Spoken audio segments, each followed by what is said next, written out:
Ռուսաստանի համար խնդիր էր փոխել այս իշխանությունը, բերելով իր համար ավելի ցանկալի, աջակցելով իր համար ավելի ցանկալի քաղաքական ուժին։ Իսկ եթե միգուցե ծրագրեր կան, որ պետք է ոչ թե հունիս-հուլիսին, այլ սեպտեմբերին ինչ որ գործողություն իրականացնել, ով գիտի։ Կարող ենք ասել, որ այո, Նիկոլ Փաշինյանը քաղաքացիական պայմանագրի հետ հաղթանակ է տարել զուտ թվերի առումով,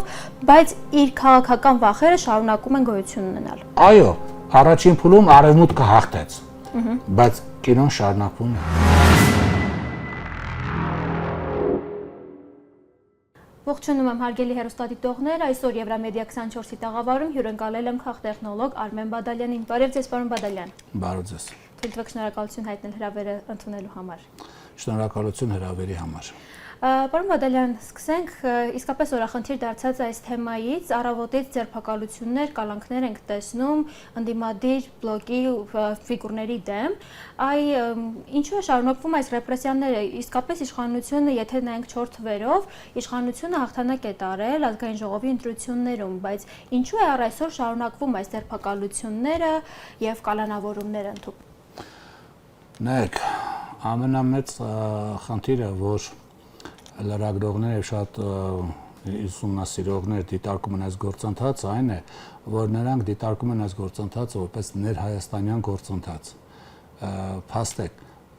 Հայաստանում իշխանությունների ձևավորման գործընթացը, որը հունիսի 7-ին ընտրությունների միջոցով կայացավ այս պայմանությամբ, դա ներհայաստանյան գործընթաց չէ։ Դա արտահայաստանյան գործընթաց է, որին մասնակցում էր Արևմուտքը եւ Ռուսաստանը։ Արևմուտքի համար խնդիր էր պահպանել իր ազդեցությունը հանձինս այս իշխանության, Ռուսաստանի համար խնդիր էր փոխել այս իշխանությունը, բերելով իր համար ավելի ցանկալի, աջակցելով իր համար ավելի ցանկալի քաղաքական ուժին։ Եվ սա երկար տևող գործընթաց է, բազմասերիանոց ուրեմն սերիալ է, որի ընդամենը առաջին սերիան մենք տեսել, դա հունիսի 7-ին տեղ ունեցած ուրեմն ընտրություններն են, որի ժամանակ Արևմուտքը հաղթեց։ Արևմուտքը ասելով հասկանում են Եվրամիություն, Բրիտանիա, Թուրքիա ասելով հասկանում են Ադրբեջան նաև, Իսրայել որոշ դեպքերում եւ Միացյալ Նահանգներ։ Իսկ այստեղ Ռուսաստան եւ բնականաբար Ռուսաստանը Արևմուտքի միջև պայքարը երկու ճակատում է այս պայքարության մտանում Ուկրաինայում ռազմական ձևով, Հայաստանում դեռևս քաղաքական ձևով։ Եվ բնականաբար առաջին սերիան որ ավարտվեց, իշխող քաղաքական ուժ եւ նրա ղեկավարը հասկանում են, որ դրանով իշխանությունների ձևավորման գործընթացին վերջակետ չի դրվել, որովհետեւ չմոռանանք տնտեսական սահմանափակումները, որ անվանում են պատժամիջոցներ, Ռուսաստանի կողմից մտցված։ Մինչև հունիսի 7-ը եւ հունիսի 7-ից հետո, եթե կհիշեք, հունիսի 12-ին ավելի լայնածավալ է մտցվել։ Հիմա խնդիրը կայանում է նրանում, որ Արևմուտքը ընդամենը 50 միլիոն եվրոյի օգնություն հատկացրեց Հայաստանի իշխանություններին, այն դեպքում, երբ որ Հայաստանից Ռուսաստան արտահանում է 1 միլիարդ պարենային, ասենք, ոլորտում, ճյուղում 1 միլիարդ դոլարից ավել է, որից պետք է շահույթ ստանալ, այս մասնագետները նշում, 100-ից 150 միլիոն դոլար, դա արդեն ուրիշ մասնագետներ նշում, այսինքն 1 միլիարդից ավել առնվազն պետք է օգնություն գար։ Դա այս պայդրությամբ չի փոխհատուցել Արևմուտքը, Եվրամիությունը մասնավորապես 50 միլիոն դոլար, եվրոն դա թիվ չի։ Եթե չի փոխհատուցում, երկրորդ սերիան է, հիմա սկսվել է երկրորդ սերիան, առաջին սերիան ավարտվեց, Արևմուտքը հաղթեց Ռուսաստանին 1-0 կարող ենք ասել։ Հիմա երկրորդ սերիան է, եթե չի փոխհատուցվում, դա սոցիալական խնդիր է առաջացնում գյուղում։ Եթե սոցիալական խնդիր է առաջացնում գյուղում, դա բերում է շղթայական ռեակցիա, սոցիալական խնդիրներ ամբողջ հանրապետությունում, որովհետև վարկը չես կարող տաս, դա բանկային համակարգի վրա համար է գնում եւ այլն։ Դժգոհությունը պետք է կազմակերպվի։ Եվ եթե դու փորձում ես կազմակերպիչներին կալանավորել, ուրեմն ձերբակալել, դու ոնց որ ավանսով ուզում ես ապագայում այդ դժգոհությունները որ տեղի չունենան։ Այդ դրա համար տեղի ունենում այսօր կալանավորումներ, ձերբակալություններ ապագային ուղղված, որովհետև Ռուսաստանը չի համակերպվել այս գաղափարի հետ եւ եթե տեղի ունենում, իսկ դա ենթադրաբար կարող է լինել Ռուսաստան, Հայաստանի ընդդիմություն, խորհրդային անցած ընդդիմություն, ինչպես նաեւ խորհրդային չանցած, բայց էլի ընդդիմադիր այս կամ այն չափով ազդեցություն ունեցող ընդդիմություն, որտեղ Սամվել Կարապետյան առաջարկեց ընդդիմադիր բոլոր ուժերին համախմբում, այսինքն եւ գումարած սոցիալական բավականին վատացող իրավիճակ գտնվող գյուղացիություն եւ քաղաքի բնակչություն այս երեքի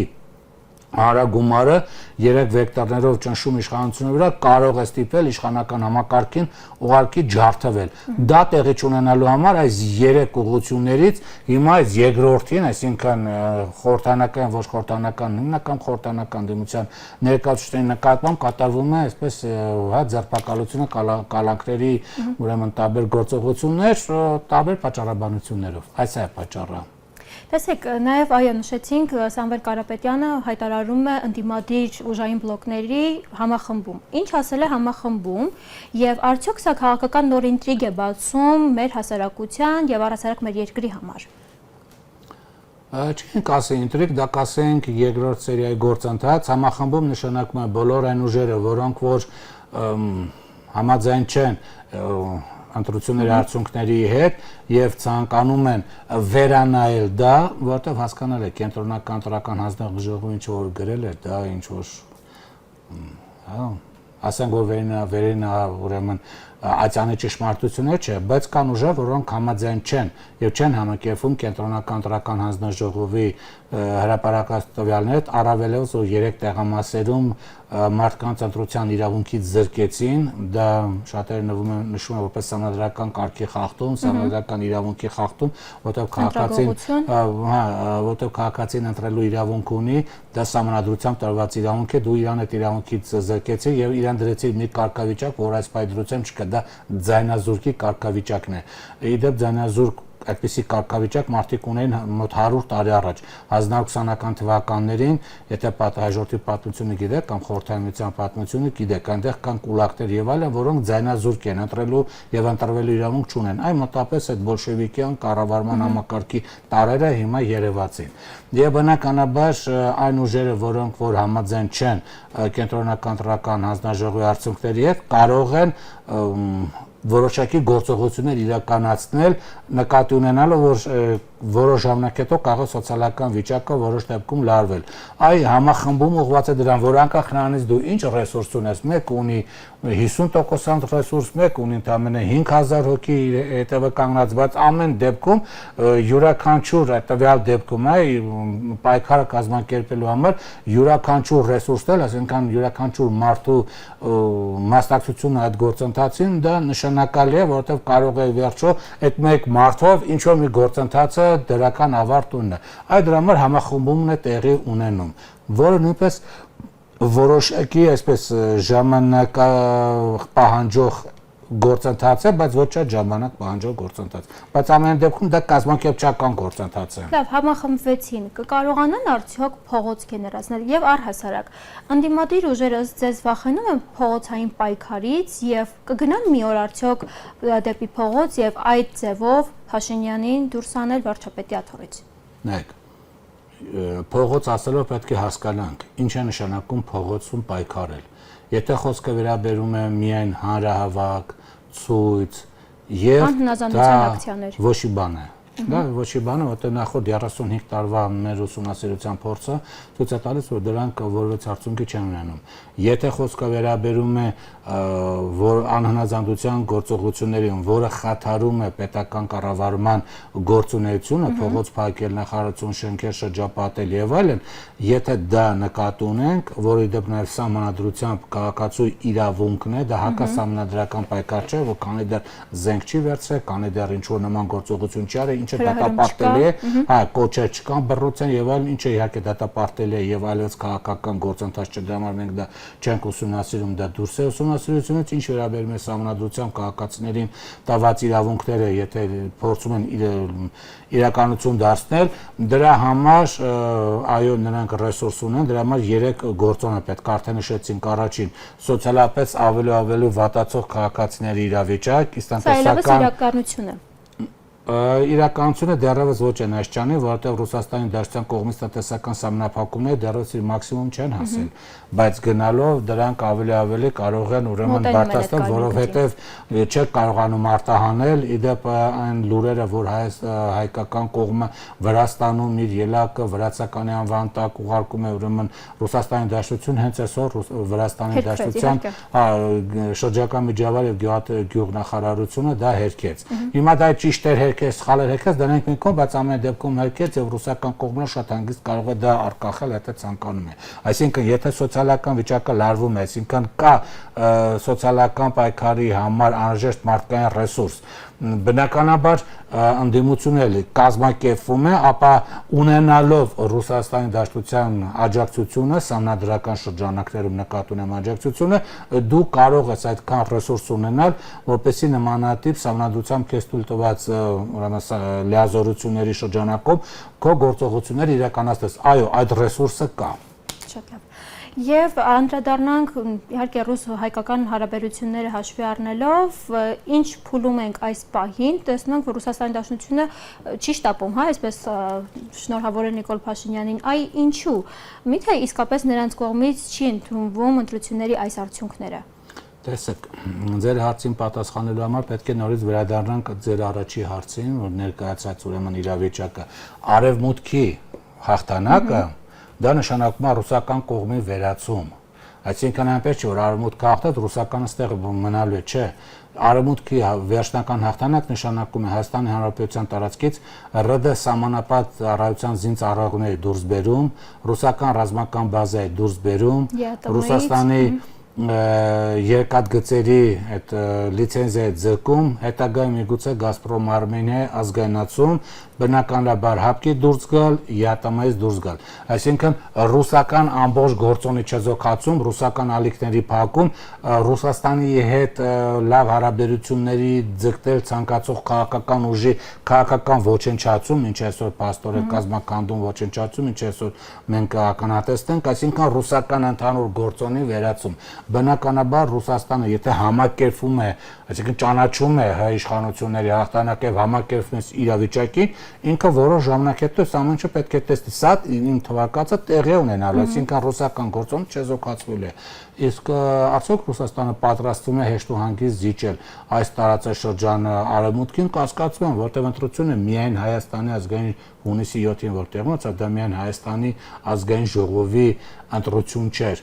Մի մեծ տարածաշրջան կա, որը որ հարավային Կովկաս, Կասպից ծով, կենտրոնական Ասիա, ամբողջ տարածաշրջանի համար ընթացող պայքար է, որի վերջին կետն է Հայաստանը։ Եթե Հայաստանին հաջողվում է անցնել ամբողջովին վերստել այս կողության տակ, այս ամբողջ տարածաշրջանը անցնում է արևմուտքի կողության տակ, որը օգտագործվել է Ռուսաստանի դեմ եւ ինչ-որ չափով նաեւ Իրանի դեմ։ Ռուսական կողմը դա հասկանում է, թե ուր է տանում դրա հետևանքները, որովհետեւ եթե Հայաստանը այս պահի դուրսապ անցավ իրաց կողության տակ, հաջորդ քայլը ասենք Կասպից ծովի ինչ որ մոնիտորինգային ինչ-որ մի կառույցի ձևավորումն է, որը կտրելու է Ռուսաստան-Իրան նավագնացությունը, իսկ Ռուսաստանը Իրանի հետ ուղղակի կապում հենց Կասպից ծով։ Դա կարող է կտրել։ Հետագայում ասենք կենտրոնական Ասիան, Ղազախստան, պատական չէ, Ղազախստան առաջիններից մեկն է, որ շնորհավորեց Հայաստանի վարչապետին, նա հաջորդ թույլ օղակն է ԵԱՏՄ-ում, իսկ Ղազախստանը եթե անցավ արևմուտքի տակ, իսկ հիմա այդ գործընթացը գնում է շատ արագ ձևով, իսկ պատկերացնում Ղազախստանի սահմանը Ռուսաստանից 7000 կիլոմետր, դա Ռուսաստանի հարավայից ուղղակի վերացնելու ամենալավագույն պլացդարմն է։ Դրա համար Ռուսաստանի Դաշնությունը չի շտապում շնորհավորել եւ ճանաչել այս իշխանությունը, հասկանալու համար ուր է դա հետագայում տանելու։ Իդեպ ոչ միայն Ռուսաստանի Դաշնությունը, եթե ուշադրություն դարձել եք, նաեւ Չինաստանը չի շնորհավորել։ Սրանք բավականին կարևոր ուրեմն մեսիջներ են։ Սա կարծում եմ, որ Հայաստանի իշխող քաղաքական ուժի առնվազն վարչապետի մակարդակով հասկացում են, թե ինչ զարգացումներ կարող են լինել։ Եթե ԿՊԱ-ական են մյուս падգամավորները ու երջանիկ ուրախ է, որ մանդատ են ստացել, դա ուրիշ է, բայց վարչապետը ամեն դեպքում որ այս ամբողջ ինֆորմացիայի կրողն է, նա հասկանում է, գիտակցում է, թե ինչ կարող է լինել եւ Ռուսաստանի չճանաչելը եւ հետագա գործողությունները ինչին կարող են հանգեցնել։ Պարոն Բադալյան, Հայաստանում այս պահի դրությամբ առնվազն քաղաքական ճգնաժամ տեսնում եք, քանզի այսօր իսկապես մարդկանց հետ հարցումներ իրականացնելիս մարդիկ չեն հասկանում ինչ է կատարվում այսօր եւ ինչ կկատարվի մոտ ապագայում, հա, չեն հասկանում ի վերջո դիմադիրները վերցնելու են մանդատները կձևավորվի ազգային ժողովը, թե կգնան արդեն նոր ընտրությունների կամ սահմանադրական դատարանը որոշակի չեզոքություն ձեռք բերելով, ուրեմն կչեղարկես ընտրությունների արդյունքները։ Սահմանադրական դատարանը միանգամից սկսենք վերջում չի կարող չեզոքություն դրսևորել, չեղարկել այս ընտրությունները Սահմանադրական դատարանը դրա համար չի ձևավորել, որ ինքը ինչ որ օբյեկտիվություն կամ ինչ որ չեզոքություն դրսևորի, նա ձևավորել իշխող քաղաքական ուժի կողմից եւ ինչպես կենտրոնական ընտրական հանձնաժողովը, ինչպես կենթարկվի Սահմանադրական դատարանը կանի այն որոշումը, ինչ որ ձեռք է տալիս ուրեմն իշխող քաղաքական ուժին կընդունի այդ որոշումը։ Սա մեկ, երկրորդ քաղաքական ճգնաժամ բնականաբար, եթե երկու ուրեմն քաղաքական ուժ հայտարարում են, որ իրենք բավարարված չեն ընտրությունների արդյունքներով եւ առավել եւս մոլդովական սցենարով երրորդ քաղաքական ուժին Բարգավաճ Հայաստանին դուրս թողեցին ուրեմն կառավարման ազգային ժողովից, բնականաբար մենք կարող ենք ասել, որ այստեղ քաղաքական ճգնաժամի տարեր կան։ Դե հիմա դա ինչպես կլուծվի, երբ որ ասում են քաղաքական ճգնաժամ, չպետք է պատկերացնել վաղը փողոցում ինչա շարժում եւ այլն։ Կարող է քաղաքական ճգնաժամը ինչ որ ժամանակ դեռևս ձգվի, բայց չի կարող անդադ ձգվել, որովհետեւ սա ժամկետ ունի։ Ժամկետը տրված է մայիսի 30-ին ԵԱՏՄ նիստի ժամանակ, երբ որ 6 ամիս ժամկետ տվեցին Հայաստանին Եվրոմիության հետ կապված որոշակի ուրեմն գործընթացներ իրականացնելու կամ որոշակի կապեր խզելու համար։ Եթե 6 ամսվա ընթացքում դա տեղի չունենում, բնականաբար 6 ամիս հետո Հայաստանը շատ հանգիստ կարող է հեռացվել ԵԱՏՄ-ից, անկախ նրանից, որ Հայաստանի իշխանությունները անդրադառնում են, թե իրանք վետո իրավունք ունեն եւ վետո կդնեն այդ որոշման վրա, չէ, իրանք այդ իրավունք ունեն, չէ, վետոյի, բայց մայիսի 30-ին Հայաստանի վերջնաժամկետը դրվեց, այսինքն իրանք վետոն չօգնեց, իսկ կողացած որ իրանք թույլ կտան 6 ամիս հետո ինչ որ այդ վետոն օգտագործել կամ գնալ այնտեղ մասնակցել նիստին եւ վետո դնել, նրանք կարող են ընդհանրապես թույլ չտան Հայաստանի պատվիրակությունը դալիճ մտել եւ ընդհանրապես այդ քաղաքը գալ, այնպես որ այս ճգնաժամը որ կարող է որոշակի ժամկետ ունի, դա դեկտեմբերն է եւ ինչ վերաբերում է քաղաքացիներին անհատ, որոնք չեն հասկանում ինչ իրավիճակը, նստենք որ այս պայդրության պայքարի երկու ճանապարհ կա։ Մեկը դա մանդատները վերցնում են ընդդիմադիր ուժերը եւ Ռուսաստանի աջակցությամբ, սահմանադրական ուրեմն աջակցությամբ, քաղաքական, բարոյական եւ այլն, ազգային ժողովի մանդատներով եւ փողոց գեներացնելով սոցիալական դժգոհություն գեներացնելով դու փորձում ես հասնել քո նպատակին, ասենք իշխանության ձևավորման գործընթացին։ Կա երկրորդ ճանապարհը մանդատ չվերցնել եւ անմիջապես փորձել փողոցային այդ քաղաքացիական անանազանդության գործողություններով գործընթաց իրագործել, բայց այդ դեպքում էլ դու պետք է նույնպես ունենաս ՌԴ աջակցությունը, առանց ՌԴ աջակցության դու Հայաստանում չես կարող ուրեմն ընդդիմությունը չի կարող Հայաստանում արդյունքի դրական արդյունքի հասնել, որովհետև նախորդ 35 տարի ցույց տվեց այն քաղաքական ուժն է Հայաստանի իշխանություն ձևավորում, ով ունի կամ Արևմուտքի կամ Ռուսաստանի աջակցությունը։ Եթե օրինակ վերցնեն մանդատներն այստեղ մարդկանց մոտ դժգոհությունների ալիք պատկերացնում եք, որովհետև ասում եմ մենք ձեզ մանդատ չենք տվել,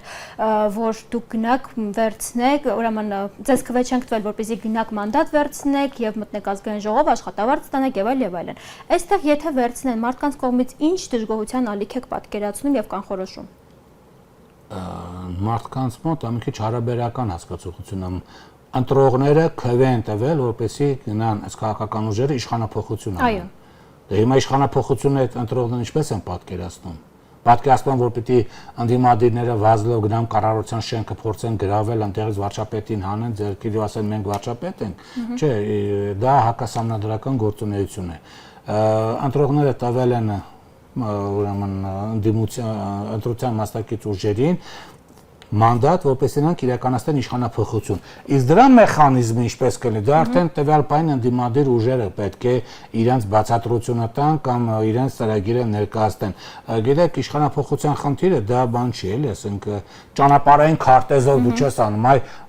վերցեցինք մանդատը, հուլիսի 5-ին սա ենք անում, հուլիսի 8-ին սա ենք անում, օգոստոսի 1-ին սա ենք անում, հասնում ենք սեպտեմբերի 2-ին սա, հետո ճանապարհային քարտեզ չեն կազմում։ Խնդիրը դրած է, դու վերցեցիր մանդատը, դու կարող ես հասնել, այո, կարող են հասնել, կհասցնեն արդյոք դժվար է ասել, որտեղ շատ հանգամանքներ կան, որ կախված են շատ հանգամանքներից։ Ինայից ինչպես իրենք կկարողանան դա կազմակերպել այդ փողոցային գործընթացը, կկարողանան, չեն կարողանա, ինչ չափյա աջակցություն կունենան դրսից, չեն ունենա աջակցություն, դա չունեցան, չի ստացվի, ասենք իշխող քաղաքական, ասենք իրավապահ համակարգի դեմ իրականացող ռեպրեսիոն գործողություններին ինչ չափով կարողանան հակադարձել, չեն կարողան հակադարձել, Ռուսաստանը կփորձի ինչ որ իշխող քաղաքական ուժի հետ լեզու գտնել, չնայած խիստ կասկածում են, որովհետև երբ որ մենք նայում ենք ռուսական պետական ծառայողների, ասենք մամուլու խոսնակ Մարիա Զախարովի դիրքորոշումները Հայաստանի իշխանության նկատմամբ տեսնում ենք, որ նրանք բավական, այսպես վատ հարաբերությունները կամ սառեցած կամ լարումը պահելու կողմնակից են, այսպես այդ տեղեկատվական համապատասխան դաշտը պահում են բացասական Հայաստանի ուրեմն այդ իշխանությունների նկատմամբ ավելին, երբ որ նայում եք Ռուսաստանի պետական հեռուստաալիքների կողմից հեռարձակվող տարբեր թոք-շոու քաղաքական ծրագրեր, ապա տեսնում եք, որ Հայաստանի իշխանությունների նկատմամբ դիրքորոշումը ավելի կոշտանում է, մասնավորապես Հայաստանի իշխանությունները սկսում են արդեն համեմատել, հատկապես վարչապետային հայտարարությունը, որից կջարդեմ ընդդիմությանը եւ այլն, անմիջապես կունեզարկեմ, կջարդեմ, կվերացնեմ եւ այլն, անմիջապես թարգման ռուսերեն եւ դա նույնականացվում է նացիստական Գերմանիայում, նացիստական Ուկրաինայում տեղ ունեցած, ուրեմն դա իրանց տերմինաբանությունն է, ռուս քաղաքական այդ հաղորդավարների ուրեմն տերմինաբանությունն է, որ ահա Հայաստանը նույնպես ձևավորում է նացիստական ռեժիմ, իսկ նացիստական ռեժիմ, երբ որ դու մեկին անվանում ես նացիստական ռեժիմ, բնականաբար դու հետ չես կանգնելու այդ իշխանությունների դեմ պայքարի գործընթացից, եթե իշխանությունները չգնան էական զիջումների, բայց իշխանությունը չի կարող գնալ էական զիջումների, այսինքն Եվրամիության հետ այդ բոլոր կապերը խզալ, որտեղ Եվրամիությունների մոտ հարց կառաջանա եւ ոչ միայն հարց կառաջանա, կարող են շատ կոմպրոմատներ սկսեն ուրեմն տարածվել, որը ընդդիմության կողմից կօգտագործվի։ Դրա համար, երբ որ ընտրողները ասում են, որ գիտեք, մենք մանդատ ենք տվել եւ քվ ենք տվել, որ դու գնաք իշխանությունը փոխեք, իշխանություն փոխելու տարբեր ձևեր կան։ Իդեպ դա պետք է հասկանանք, որ շատերը ովքեր ասում են մանդատ են տվել, իսկ իրանք արդյոք իրական ընդդիմության կողմը քվեարկել են, թե քվեարկության ժամանակ քվեարկել են ԿՊ-ը, դե պետք է հասկանանք, բայց եթե այն մարդիկ, որ իրականում քվեարկել են, ուրեմն ընդդիմադիր, երեք ու ժերոքտին իրականում եւ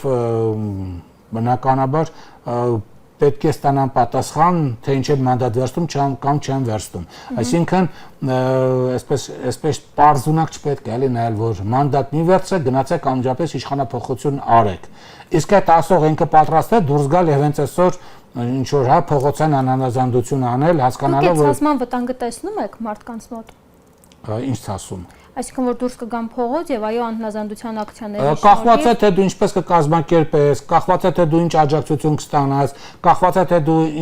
ինչ քաղաքականություն կիրականացնես իշխանության կողմից իրականացող ռեպրեսիվ քաղաքականությանը, այդ շատ հարցեր բան կան։ Պետք է հստակեցվի եւ եթե շատ հարցեր ճիշտ մոտեցումով դրսևորվի, ոչինչ անհնար չի անել, ամեն ինչ էլ հնարավոր է անել։ Հարցը նա է, որ դա կանեն թե չեն անի, դա ուրիշ հարց է։ Շատ լավ։ Պարոն Բադալյան, տեսեք, քաղաքացիական պայմանագիր կուսակցությունը հաղթանակ տարավ, եթե նայում ենք 4 թվերով, մի կողմ ենք թողնում ըստ պաշտոնական տվյալների, իհարկե։ Միևնույն ժամանակ այս ռեպրեսիաները, շարունակվող ձերբակալությունները, կալանքները եւ այլն, այս ամենի համատեքստում կարող ենք ասել, որ այո, Նիկոլ Փաշինյանը քաղաքացիական պայմանագրի հետ հաղթանակ է տարել զուտ թվերի առումով, բայց իր քաղաքական վախերը շարունակում են գոյություն ունենալ։ Չեմ կարող ասել նա վախում է, թե չի վախում, դա կարող ասել են մարդը, որ ամնորը շփվում է կամ իր հոգեվիճակը, չգիտեմ, ուսումնասիրել է կամ հոգեբանները դարձին կպատասխանեն։ Կարող ենք ասել այո, հունիսի 7-ին պաշտոնական տվյալներով քաղաքացիական պայմանագիրը հաղթել է ըստ ներկայացված տոկոսների։ Ընդհանրապես։ Չէ, հա, բնականաբար, որոշիչ կարող ենք ասել, այո, հունիսի 7-ին պաշտոնական տվյալներով քաղաքացիական պայմանագիրը հաղթել է, որը խնդիր չկա եւ եթե դուք ուսումնասիրեք Հայաստանում անցած 35 տարվա բոլոր ազգային ժողովի ընտրությունները կտեսնենք, որ բոլորը պաշտոնական տվյալներով հաղթել են, բոլոր, սկսած 95 թվականից նու հայ շնչերին ժամանակ արդեն հանրապետություն բլոկներ դա է Հայաստան բլոկներ կարծեմ բոլորն են 95, 99, 2003, 2007, 12, 2017, 18, 21, 26, այսինքն 9 անգամ ընտրություն եղել բոլորին պաշտոնական տվյալներով հաղթել են մեր ժողովուրդը ոնց որ սիրում է պաշտոնական տվյալներով հաղթանակ տալ բայց դե ոնց որ տեսնում ենք հա երկիրը 30 տարվա ընթացքում չզարգացավ այնպես որ այո առաջին փուլում արևմուտքը հաղթեց բայց կինոն շարունակվում է Շատ լավ եւ որքանով էր ճիշտ ձեզ որպես քաղտեխնոլոգ սահմանադրական դատարան դիմելու ընդդիմադիրների որոշումը ինչ կտան նրանց այս քայլը Եթե դուք ցանկանում եք որևէ գործողություն իրականացնել փողոցային, դուք առաջին հերթին պետք է ամբողջովին անցնեք իրավական բոլոր գործընթացով, բավարարեք, փակեք այդ ամբողջ իրավական ճանապարհը, համանդրական որպեսզի հետո դուք կարողանաք ինչ-որ փողոցում գեներացնել մարդկանց եւ նրանց բացատրություն տալ, որտեղ ձեր ընտրողները կարող են ասել հարգելնես, դուք ինչ եք փողոց մարդկանց դուրս բերում, դիմեք համանդրական դատարան, կարող է համանդրական դատարանը այս անգամ ուրիշ որոշում ընդունվել, ամեն դեպքում դուք պետքա գնաք այդ իրավական բոլոր ինստանցիաներով, որպեսզի դուք ցույց տաք, որ դուք իրավական բոլոր ինստանցիաներով գնացեք եւ հաջողություն չունեցաք եւ նոր դուք դրանից հետո կարողանաք ինչ-որ փողոց գեներացնել, առանց դրա անիմաստ դառնում։ Իհարկե նախապես շատերը ասում մենք գիտենք ինչ արդյունք է լինելու, ընդդիմադիրներն էլ գիտեն ինչ արդյունք է լինելու, առաջին օրից չի որ նոր են հայտնում այդ լուստից իջել, բայց ամեն դեպքում դուք պարտավոր եք եւ կենտրոնական ընտրական հանձնաժողովը լավ իմանալով պատասխանը եւ ուրեմն համանդրական դատարան եւ միգուցե վարչականային դատարանները ուղղակի շատերի մոտ այն տպավորությունն է, որ ահա տեսեք, եթե գնում ենք համանդրական դատարան ժամանակ ենք արդեն մարդիկ սառում են, հետո դուք չեք կարող անել, գիտեք ինչ նայած ինչ պլան է նախատեսված իսկ եթե միգուցե ծրագրեր կան որ պետք է ոչ թե հունիս-հուլիսին այս սեպտեմբերին ինչ որ գործողություն իրականացնել ով գիտի կամ հուլիսի կեսին կամ հուլիսի վերջին գիտեք ինչ ժամանակով չնես չի որ տակ-տակ ամեն ինչ անել ավելի լավ ամեն ինչ մտածված անել եւ հաջողություն ունենալ առանց էմոտիվ քաղաքականություն էմոցիաներ չի սիրում ավելի լավ է դուք ամեն ինչ հաշվարկած անեք հաջողություն ունենաք քան թե հիմա դուրս եք էմոցիաներով շեղ-թեղ շլամ-թմ անեք ու ոչ մի արդյունք չունենաք հետո կարևորը արդյունքն է կարևորը գործընթացը չէ կարևորը ինչ դու ունես վերջն արդյունքում Պարոն Բադալյան, ի վերջո այս ընտրությունների համատեքստում Նիկոլ Փաշինյանը որպես քաղաքական ֆիգուր պայթեց թե նորովի ձևավորվեց Չէ, նա ոչինչ էլ չպայթեց, նա հունիսի 7-ից հետո մի քիչ թուլացավ, որովհետև 61 տեղը նրան բավարար չէր համանդրական օրենքներ ընդունելու եւ որոշակի պաշտոններ նշանակելու, հատկապես իրավական ոլորտում դատախազ, դատավորներ եւ այլն։ Իսկ դա նշանակում է դատախազները այսպես թե այնպես պետք է ընդդիմության հետ էլ ուրեմն փորձեին ինչ որ գործարքի մեջ մտնել եւ դա իր դիրքերը պետական կառավարման համակարգում վարչապետի թուլացնում էր, բայց երբ որ նա կարողացավ Բարգավաճի մոլդովական սցենարով դուրս անել եւ նորից ուրեմն 3-5-րդը վերականգնել, ինքը դիրքերը ամրապնդեց եւ պետական կառավարման համակարգը սկսված այսպես թուլացման այդ պահը անմիջապես չեզոքացեց եւ նորից վերցեց իր հսկողության տակ։ Շատ լավ։ Շնորհակալ եմ շատ զրույցի համար։ Իսկ ես հիշեցնեմ, որ զրուցում էի քաղտեխնոլոգ Արմեն Բադալյանի հետ։ Շնորհակալություն մեզ հետևելու համար։